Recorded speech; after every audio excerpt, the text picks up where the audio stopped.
Well, good morning, everyone. Happy Friday. We're taking a live look right now at Boulder and Empower Field. It is a huge weekend for football fans in Colorado. Yeah, between the Broncos' first game of the regular season and the Buffs' first home game of this season, the excitement for these games has been building for months, and it all starts tonight. We're going to have more on all of that coming up in just a few minutes. New overnight, Hurricane Lee is now a Category 5 hurricane. It took just 24 hours for it to go from a Cat 1 to a Category 5, and it's only expected to get stronger. Right now, we still don't know when or if it will make landfall, but at the very least, we can expect to see high surf around the U.S. Virgin Islands, Puerto Rico, and parts of the eastern U.S. this weekend. Yeah, Chris Bianchi is here now, and Chris, thankfully, our weather is looking mostly calm this weekend. Yeah, it does look mostly calm here, but that storm is certainly one to watch out there. Interest on the eastern seaboard. Definitely have to keep a close eye on that system. We won't know for a few days where exactly that's headed, but it's going to slow on down. Meantime, here at home, as we were just talking about,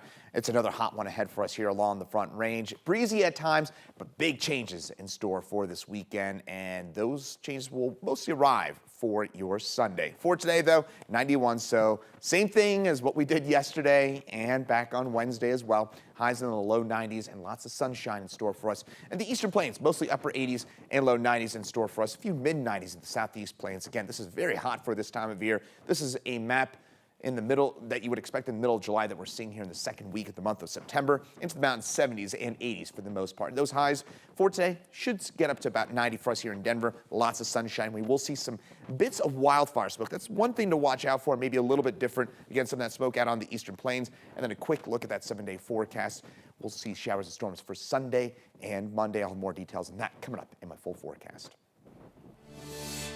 Chris, thank you so much. We're, of course, live right now at Empower Field. Before we get to all the fun previewing Sunday's game, we do want to talk about that Friday morning drive for you. It's actually a big mess on southbound I-25 from North Glen all the way down to the Federal Heights area. So we want to go ahead and zoom in for you and check in. We are now getting reports of 4 crashes along this stretch. So southbound I-25 and 84th, another one at Thornton Parkway, and then we're now getting reports of 2 of them at 104th Avenue.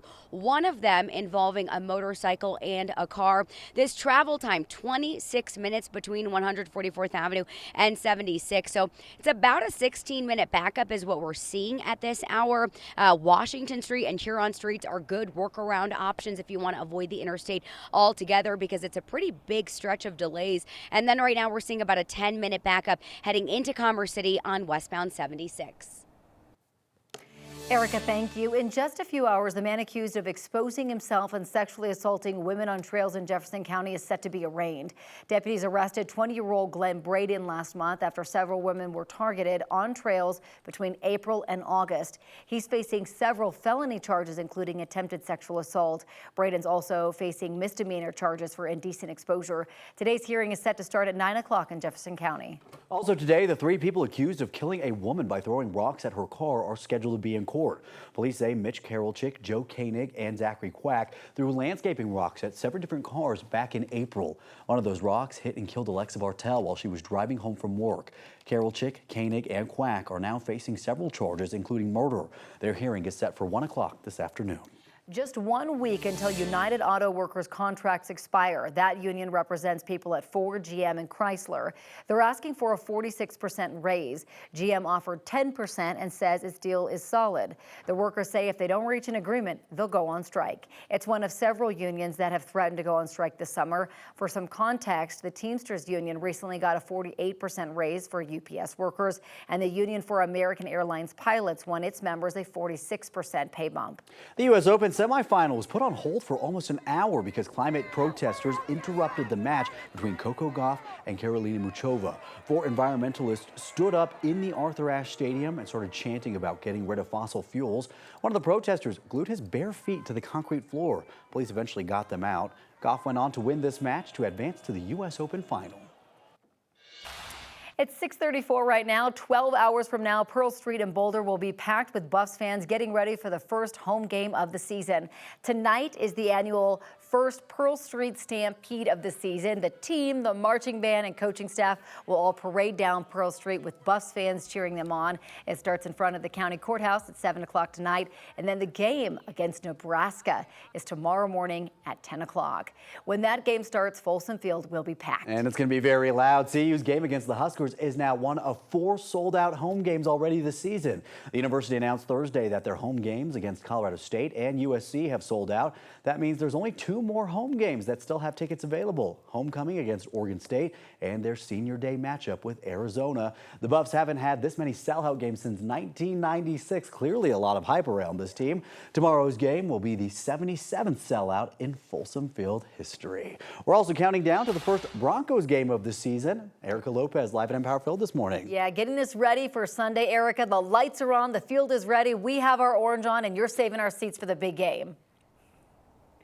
I sure am. I'm hoping someone else gets all 3 of us seats for the big game on Sunday. But there are so many incredible improvements out here at Empower Field, including just behind me, the massive video board. It is the biggest one in Colorado. If some of you went to the preseason game, you may have seen it there. We were talking a bit about it, but this is going to be its regular season debut, which is so exciting. The new video board, of course, on top of the South Stands. It's the 4th largest single scoreboard in an NFL stadium. 72 feet wide, 72 feet high, rather, 225 feet wide. The Broncos say the larger screen gives them room to show real-time stats, high-definition replays, and what they call enhanced in-game entertainment. To get that work done on the massive video board, Bucky the Bronco actually had to leave his post temporarily. He sits right on top of the board. He has watched over the stadium since 1975. Crews took him down back in January, and a few months later in May, a crane lifted the fiberglass horse statue back into place. Bucky's perch is much higher than before since the scoreboard nearly doubled in height. We've been talking about all the really cool improvements out here. So in addition to the video board, if it's going to be your first time at Empower Field with the new season, you're going to see upgrades to concessions, the suites, elevators. The team store has been expanded with more registers, and of course, just a lot of hype around this first game. I know we've got new ownership, new coach, new players, some old faces as well, and we're just hoping for a Broncos win coming up this Sunday, guys. Yes, we are. All the new. I'm so excited about it. Erica, thank you. Another new thing this season, the Broncos head coach. Yeah, our Broncos insider Mike Lish joins us now. Mike, Sean Payton already made a lot of changes for this team. What else can we expect going into the season? I think you're going to see a Bronco team that is tougher, a lot more physical. I think you'll see them well conditioned into the 4th quarter. I've said about this game against the Raiders, it's the first time these players are playing 4 quarters. You know, they've all played a quarter and a half in the preseason. Maybe some of the backups have played half the game, but this is the first time all the players will play 4 quarters. And when you're training in altitude, Vegas has 2,000, but that ain't 5,280 feet. I think the Broncos can take over this game in the 4th quarter just by how hard Sean Payton has trained these guys. Yeah, some really great points there. And Jerry Jeudy is a huge part of this offense, but he's been dealing with that injury. Do you think he's going to play on Sunday? I'm leaning toward no. It's a hamstring injury, and the hamstrings, as you guys know, is one of those injuries, maybe more than any other, that can aggravate, can reoccur. And so watching him in practice, it looks like he can play. And if it was just this game against the Raiders, I think Jerry Jeudy would play. The problem is there's 16 games behind it.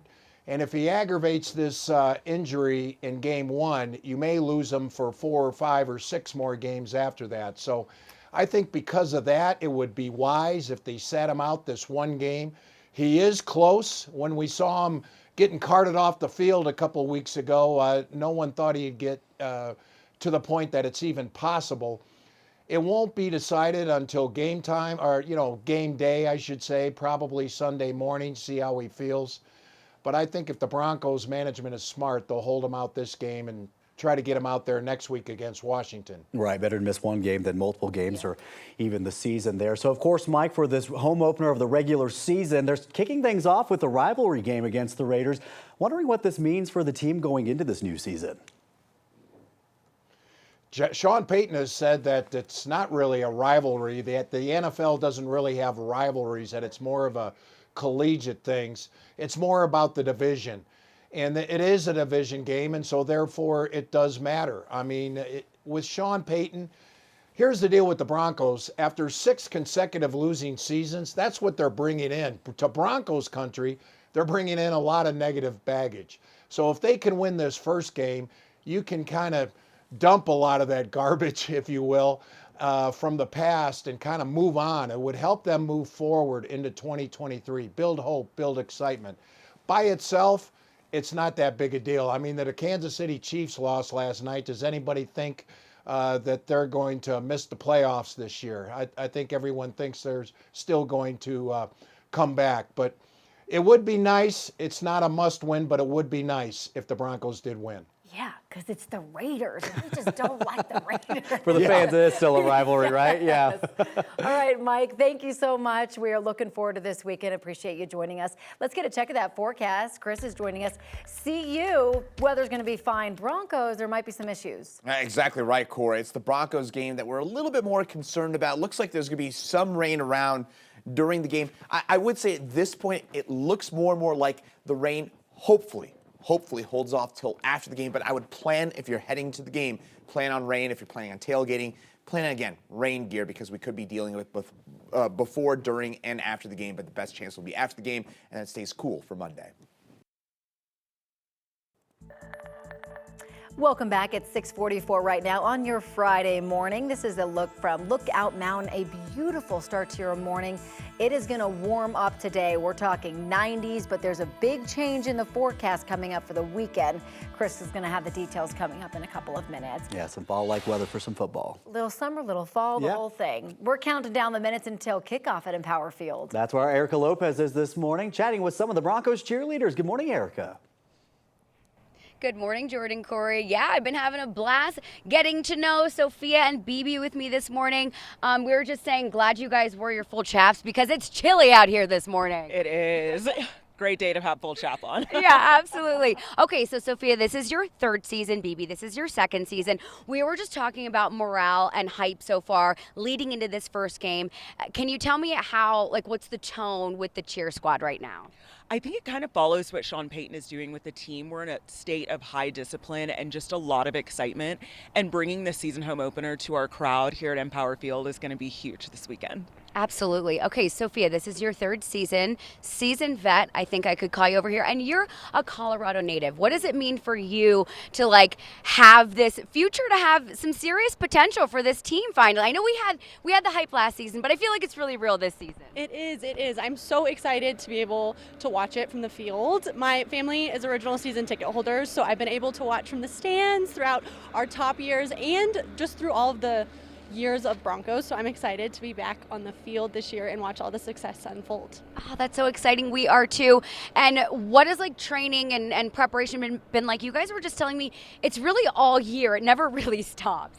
Yeah, so as soon as our season wraps up on the field, we head straight into prep season, getting ready for a new batch of young women to come out and audition for our team. We then step right into season, I would say about June, if not May. Start practices. We're here constantly getting things ready and out in our community, just representing Broncos country the best we can. Oh, BB and Sophia, thank you so much. I know you both got to head out to your other jobs, so I appreciate you joining me this morning, and we're all fingers crossed for a big win and excited to see you guys out cheering on the field as well. Thank you so much. Thank you. Of course. And of course, tip off this Sunday, 2:25, right here at Empower Field. Erica, if people didn't realize how tiny you are, they know now. I'm a shrimp. I'm not wearing heels. You guys know I stand on a big box in the I'm the studio. tallest on the How team. tall are you, Sophia? 5'11". 5'11". Y'all, I'm 4'11". You got a whole foot on me. It's just the difference in heights right there is really coming out this morning. And don't you worry, you give Erica Lopez 5 minutes and she's going to learn all those Broncos cheerleaders routines. I'd love to. All right, Erica. Like, bring it on. I love it. Erica, thank you. And we want to see you cheering on the Broncos. You can text us at 303-871-1491. You can send us your pictures all season long, and we'll share them right here on 9 News Mornings. And of course, great start to the season. What better way to start the season than a A Chiefs loss, let's be honest about that one here. Go Broncos. Coming up on Sunday. Now, another hot one ahead for us. It's going to be a bit breezy at times, and then big changes for this upcoming weekend, as we've been talking about. It looks like, in particular, Sunday will be very, very different than what you've seen over the last couple of days. That said, air quality alerts for the Eastern Plains, I'm guessing these will be extended. We've still got some of that smoke filtering through from some of those fires in Canada and the Pacific Northwest. So that's going to keep things a little bit on the hazy side for Eastern Colorado for the rest of today. Upper 80s, low 90s for us this afternoon, and this evening for us here across Eastern Colorado, 70s for those highs into the high country. For today, for us here in Denver, 91 degrees, 91 toasty degrees, a bit of a breeze. That breeze kind of kicks up as we head through the day, but not expecting any showers or storms for us for today. That might be a little different for tomorrow, though, but for today and tonight, we're expecting mostly clear conditions. And for tomorrow, highs in the upper 80s with an isolated storm during the afternoon and early evening. I'm going to put it at about a 20% chance. Most of us will not see a storm. I would not plan around it. And again, for tomorrow, again, maybe one or two stray showers or storms. Just want to reemphasize, not a big deal. Don't plan around it. Should be okay for any outdoor activities for tomorrow, including, by the way, the Buffs game up in Folsom Field. Now, what will be something you need to plan around, this sharp cold front that this charges through overnight tomorrow and into Sunday morning. This is going to lead to very cool, very unsettled weather for us on Sunday and into your Monday. And our first real taste of fall. By the way, higher elevations, 11, 12,000 feet or above, we'll see the first snows of the season. But for us along the Front Range, highs in the 60s for Monday with showers around, and some of those will linger into Tuesday. All right, Chris, thank you. Well, if you missed out on the last rounds of COVID payments, you might be in luck, but not everyone is eligible for the new payments.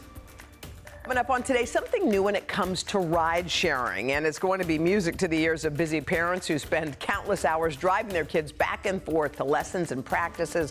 Vicki Wynn has all the details when we get started right here on Today. I'm Courtney Yoon here at Littleton High School for our Hearts of Champions series. I'm going to hand it over to senior Milo Wedding. Milo, take it away. This is Pretty Fly, performed by the Pride of Littleton Marching Band.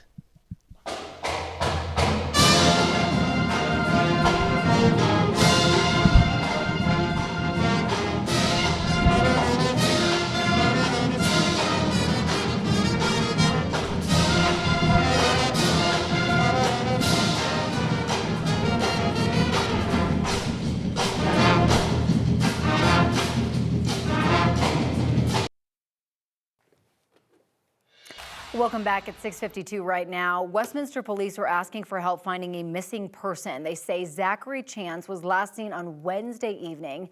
Since then, his dad tracked his phone near 60th and Federal around 5 o'clock yesterday evening. Police say Chance is 6'10" and was last seen wearing blue and white basketball shorts.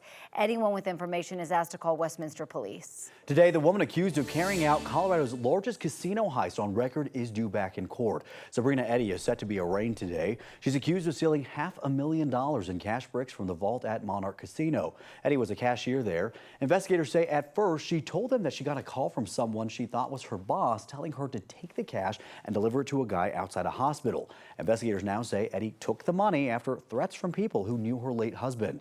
Another man is in jail tied to the heist. The $500,000 is still missing. Starting next week, Denver will start accepting applications for its basic cash assistance for household programs. The program is supposed to help families who couldn't get other COVID aid, many because of their immigration status. Families who are eligible can get a one-time cash payment of between $1,000 and $1,500. The money comes from the American Rescue Plan Act. We have a list of all the criteria plus a link to apply on our website at ninews.com. It is now 6:54 on your Friday morning, and it's all Buffs tomorrow as they get ready to take on Nebraska for their home opener. With that, there's some good stuff to know before you go. It's an early one, that's for sure. Gates open up at Folsom at 8 a.m. for a 10 a.m. kickoff. If you are driving, you need to leave early to beat the expected heavy traffic. All lots are going to open up at 6 a.m. It is first come, first serve, or RTD will have buses running from Longmont and Denver's Union Station. Something new this year, there is no re-entry back into the stadium, so be aware of that. There's also a clear bag policy, but no clear backpack. So make sure that the sizing of your bag is in protocol.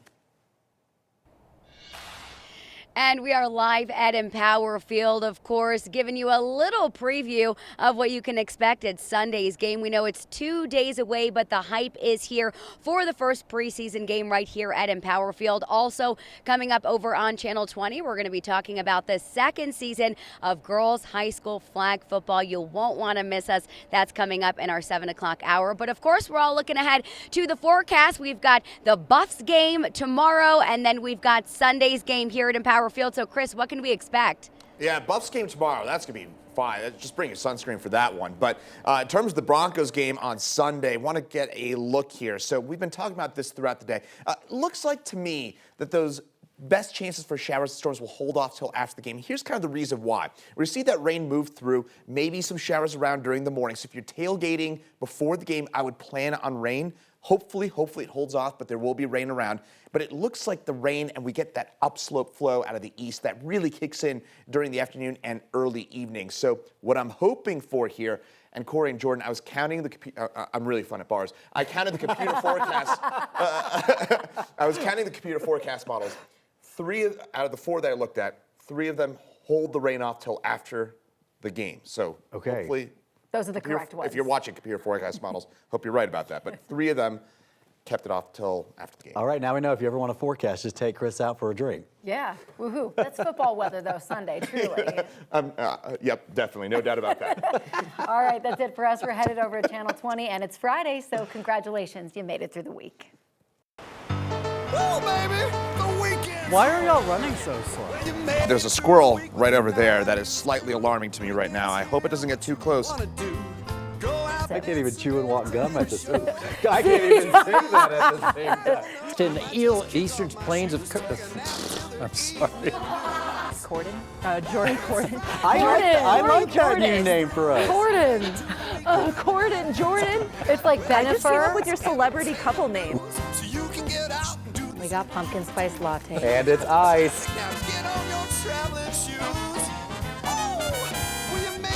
Erica, good morning. Wait, she's coming. Sorry, guys. Get the little heels She's got the back little legs. Go, girl. Come on over. I didn't know I was first. You know, it's my Friday. Well, I'll see you back here